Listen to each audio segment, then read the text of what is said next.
મારી યુટ્યુબ ચેનલમાં આપ સૌનું સ્વાગત છે. હું વર્ષાબેન કટકિયા. જય બાબા સ્વામી, જય ગુરુદેવ. આજે આપણે બનાવવાના છે બટેટા ડુંગળીનું ભૂંજેલું શાક. મસ્ત બને છે. તો એને માટે આપણે ગેસ ચાલુ કરી દેશું. તમે જોઈ શકો છો. આપણે હવે તપેલી પાણીની ચડાવી દેશું એની ઉપર.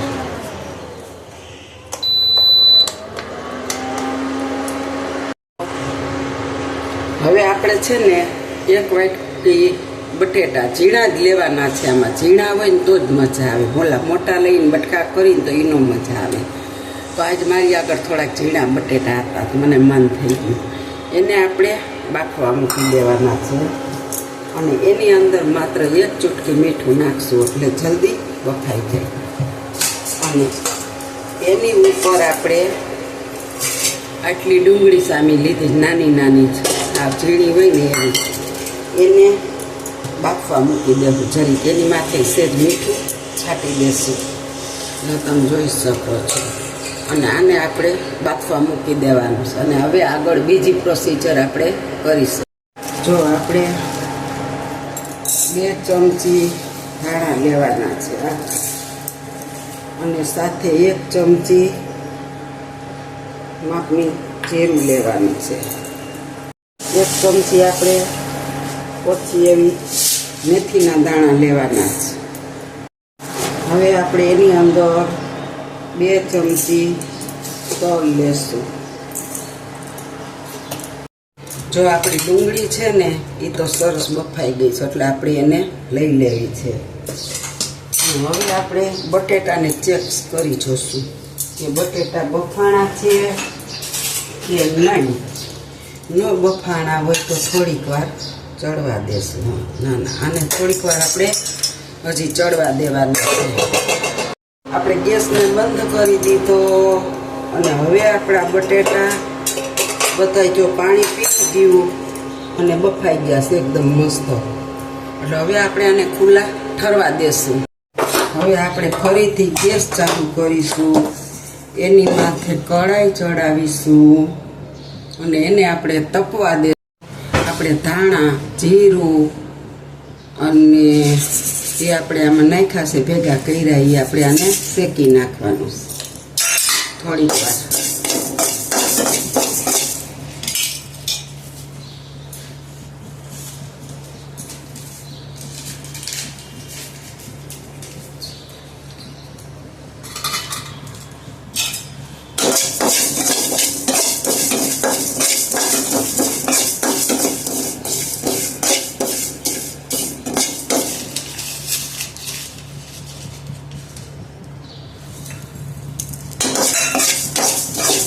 ધાણા, જીરું, મેથી આપણે શેકીએ છીએ. તો ભૂલમાં મારાથી ચપટી રાઈ નાખાઈ ગઈ છે.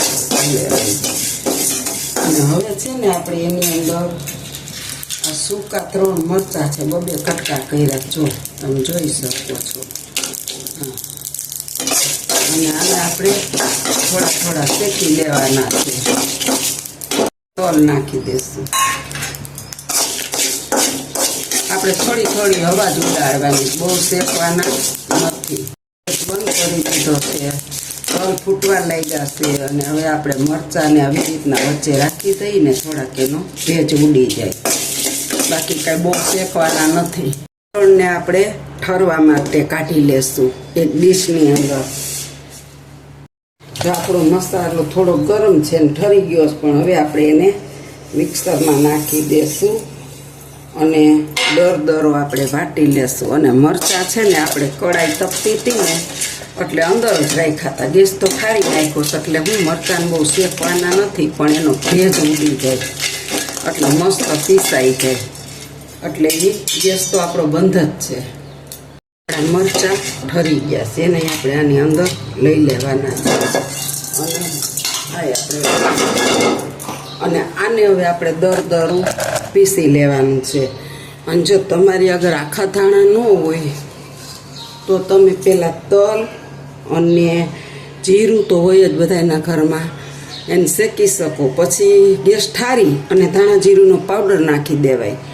આવી રીતના આપણી પાસે ન હોય, આખા મરચાં ન હોય તો સેજ ઠાર્યા પછી જ મરચાંની ભૂકીને તપાવી લેવાની અને આ દરદરું બધું પીસી સેજ આટો મારી લેવાનો. જો આપણે ચાલુ અને બંધ એક જ વાર કર્યું અને આવો દરદરો મસાલો પીસી લીધો છે. અને આ મસાલો છે ને એ તો આપણા ઘરમાં હોય જ છે. ઘણાના ઘરમાં વળી ન હોય આખા એક ધાણા કે આખી મેથી કદાચ હોય જ ન હોય તો આપણે એક વસ્તુને સ્કીપ કરો, પણ મેથી નાખવાથી આનો સ્વાદ બહુ અનેરો આવે છે.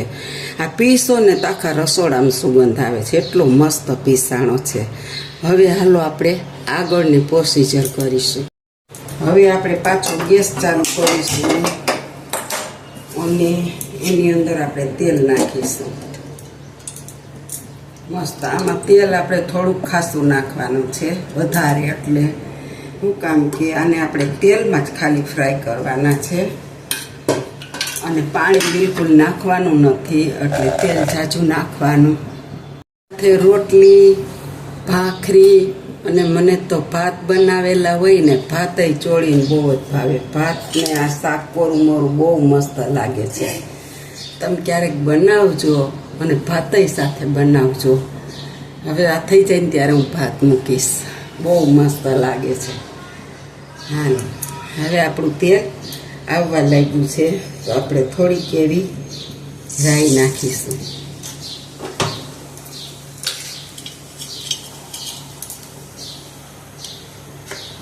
રાઈ તતળી ગઈ છે. હવે આપણે એની અંદર નાખીશું હિંગ. હિંગ નાખીને આપણે નાખીશું કઢી પત્તા. મારી આગળ લીલા નથી, મેં સૂકેલા નાખ્યા છે. અને થોડીક એવી આદુ અને લસણની પેસ્ટ. હા, બનતો તારે જોરદાર આવ્યો લસણ આદુની. અને હવે આપણે નાખીશું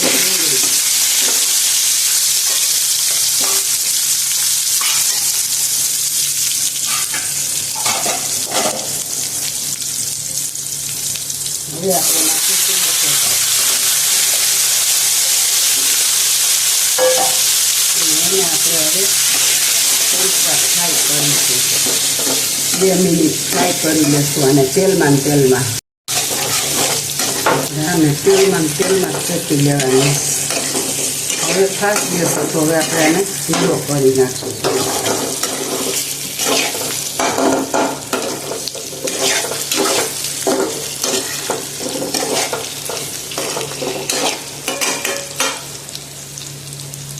આપણે આની અંદર સ્વાદ અનુસાર નિમક નાખી દઈશું. બહુ નથી નાખવાનું, તો પછી ખારો થઈ જાય. આપણે બાફવામાં ચપટી નાખેલો હતું. અને હવે આપણે થોડો હળદર પાવડર નાખીશું.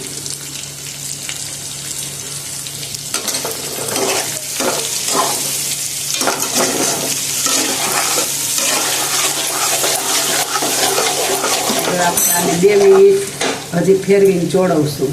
મિનિટ થઈ ગઈ છે. હવે આપણે આ મસાલો નાખીશું અંદર, કારણ કે મરચાં છે તીખા, એટલે જોઈએ. હું બહુ તીખું તો ન ખાઈ શકું, જો જોશે તો વધારે આપણે નાખીશું. અને આમાં હલાવી નાખવાનો આ મસાલો.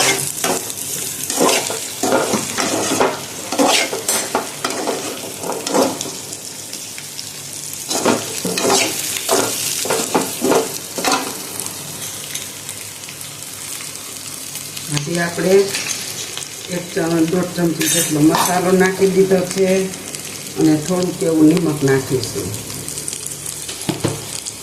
જો તમે આની અંદર પછી તમને હાલ પૂરું ન ભાવે તો તમે અત્યારે ટમેટું પણ સુધારી નાખી શકો, પણ ટમેટા વગર જ આ સરસ લાગે છે. પછી આની અંદર દહીં નાખી શકો અને થોડુંક લાલ મરચું પાવડર તમારે નાખવું હોય તો નાખી શકો, પણ એના કરતાં આ સરસ લાગે છે. જો હવે આપણું શાક કમ્પ્લીટ રેડી થઈ ગયું છે, મસાલેદાર, તમે જોઈ શકો છો. હવે આપણે ગેસને બંધ કરી દેવાનો.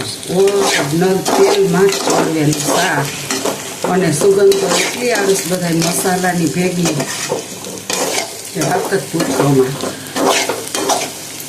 એટલે હવે આપણે આને ગેસ બંધ કરી દઈશું. અને હવે આપણે છે ને આની માથે થોડીક ધાણા ભાજી છાંટી દઈશું. ધાણા ભાજી હું જોર સુધારેલી રાખું જો ડબ્બો ભરીને. હવે થોડીક છે અને ભરી નાખીશું. જો આપણું શાક કોરું મોરું ભૂંજેલું તૈયાર છે. જો મારી રેસીપી સારી લાગે તો લાઈક શેર કરજો. બેલ લાઈક બટન દબાવવાનું ભૂલતા નહીં.